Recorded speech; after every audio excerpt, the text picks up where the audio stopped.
पर सवार होकर जंगल के भीतर गहराइयों तक निकल जाता और नंदिनी नदी के किनारे बैठकर घंटों उस जलधारा की कलकल सुनता।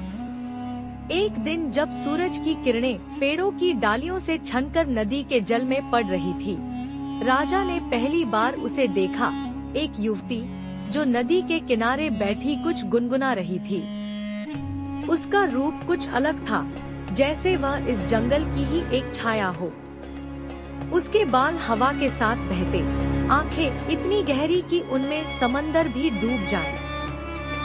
राजा निःशब्द उसकी ओर देखता रहा। उसने कुछ नहीं कहा, न ही युवती ने कुछ पूछा। लेकिन उस दिन के बाद से वह युवती रोज नदी के किनारे मिलने लगी। उसका नाम विरजना था। वह किसी गांव से नहीं थी, किसी परिवार की नहीं थी। वह प्रकृति जैसी स्वतंत्र और आत्मनिर्भर थी। राजा ने धीरे धीरे उससे बातचीत शुरू की। उसने वर्षों से जो किसी से नहीं कहा था, वह सब विरजना से कहने लगा।